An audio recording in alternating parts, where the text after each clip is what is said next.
شروع اللہ کے نام سے جو سب پر مہربان ہے، بہت مہربان ہے۔ آسمانوں اور زمین میں جو بھی کوئی چیز ہے اس نے اللہ کی تسبیح کی ہے،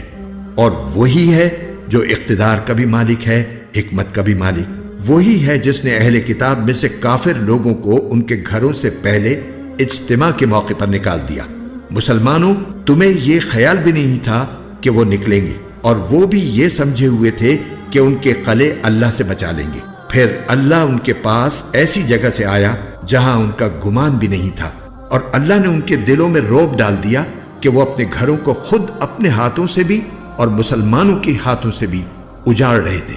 لہٰذا اے آنکھوں والو، عبرت حاصل کر لو، اور اگر اللہ نے ان کی قسمت میں جلا وطنی نہ لکھ دی ہوتی تو وہ دنیا ہی میں ان کو عذاب دے دیتا۔ البتہ آخرت میں ان کے لیے دوزخ کا عذاب ہے، یہ اس لیے کہ انہوں نے اللہ اور اس کے رسول سے دشمنی ٹھانی،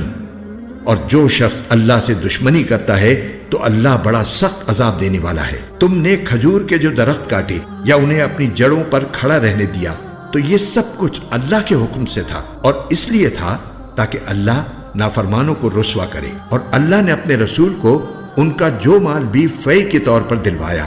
اس کے لیے تم نے نہ اپنے گھوڑے دوڑائے نہ اونٹ، لیکن اللہ اپنے پیغمبروں کو جس پر چاہتا ہے تسلط عطا فرما دیتا ہے، اور اللہ ہر چیز پر پوری قدرت رکھنے والا ہے۔ اللہ اپنے رسول کو دوسری بستیوں سے جو مال بھی فے کے طور پر دلوا دے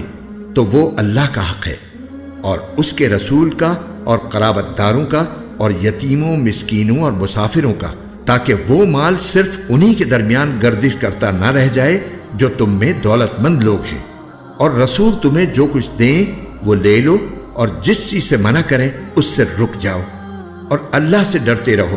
بے شک اللہ سخت سزا دینے والا ہے۔ نیز یہ مال فی ان حاجت مندوں مہاجرین کا حق ہے جنہیں اپنے گھروں اور اپنے مالوں سے بے دخل کیا گیا ہے۔ وہ اللہ کی طرف سے فضل اور اس کی خوشنودی کے طلبگار ہیں، اور اللہ اور اس کے رسول کی مدد کرتے ہیں۔ یہی لوگ ہیں جو راست باز ہیں۔ اور یہ مال فی ان لوگوں کا حق ہے جو پہلے ہی سے اس جگہ یعنی مدینے میں ایمان کے ساتھ مقیم ہیں۔ جو کوئی ان کے پاس ہجرت کر کے آتا ہے یہ اس سے محبت کرتے ہیں، اور جو کچھ ان مہاجرین کو دیا جاتا ہے یہ اپنے سینوں میں اس کی کوئی خواہش بھی محسوس نہیں کرتے، اور ان کو اپنے آپ پر ترجیح دیتے ہیں چاہے ان پر تنگ دستی کی حالت گزر رہی ہو۔ اور جو لوگ اپنی طبیعت کے بخل سے محفوظ ہو جائیں وہی ہیں جو فلاح پانے والے ہیں۔ اور یہ مال فی ان لوگوں کا بھی حق ہے جو ان مہاجرین اور انصار کے بعد آئے۔ وہ یہ کہتے ہیں کہ اے ہمارے پروردگار، ہماری بھی مغفرت فرمائیے، اور ہمارے ان بھائیوں کی بھی جو ہم سے پہلے ایمان لا چکے ہیں، اور ہمارے دلوں میں ایمان لانے والوں کے لیے کوئی بغض نہ رکھیے۔ اے ہمارے پروردگار، آپ بہت شفیق، بہت مہربان ہیں۔ کیا تم نے ان کو نہیں دیکھا جنہوں نے منافقت سے کام لیا ہے کہ وہ اپنے ان بھائیوں سے جو کافر اہل کتاب میں سے ہیں یہ کہتے ہیں کہ اگر تمہیں نکالا گیا تو ہم بھی تمہارے ساتھ نکلیں گے،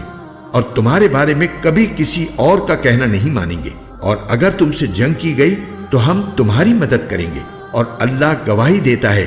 کہ یہ لوگ بالکل جھوٹے ہیں۔ یہ پکی بات ہے کہ اگر ان اہل کتاب کو نکالا گیا تو یہ ان کے ساتھ نہیں نکلیں گے،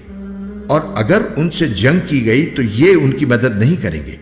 اور اگر بالفرض ان کی مدد کی بھی تو پیٹ پھیر کر بھاگیں گے، پھر ان کی کوئی مدد نہیں کرے گا۔ مسلمانوں، حقیقت یہ ہے کہ ان کے دلوں میں تمہاری دہشت اللہ سے زیادہ ہے، یہ اس لیے کہ یہ وہ لوگ ہیں جنہیں سمجھ نہیں ہے۔ یہ سب لوگ اکٹھے ہو کر بھی تم سے جنگ نہیں کریں گے مگر ایسی بستیوں میں جو قلعوں میں محفوظ ہوں یا پھر دیواروں کے پیچھے چھپ کر۔ ان کی آپس کی مخالفتیں بہت سخت ہیں، تم انہیں اکٹھا سمجھتے ہو حالانکہ ان کے دل پھٹے ہوئے ہیں، یہ اس لیے کہ یہ وہ لوگ ہیں جنہیں عقل نہیں ہے۔ ان کی حالت ان لوگوں کی سی ہے جو ان سے کچھ ہی پہلے اپنے کرتوت کا مزہ چکھ چکے ہیں، اور ان کے لیے دردناک عذاب ہے۔ ان کی مثال شیطان کی سی ہے کہ وہ انسان سے کہتا ہے کہ کافر ہو جا، پھر جب وہ کافر ہو جاتا ہے تو کہتا ہے کہ میں تجھ سے بری ہوں، میں تو اللہ سے ڈرتا ہوں جو سارے جہانوں کا پروردگار ہے۔ چنانچہ ان دونوں کا انجام یہ ہے کہ وہ دونوں دوزخ میں ہوں گے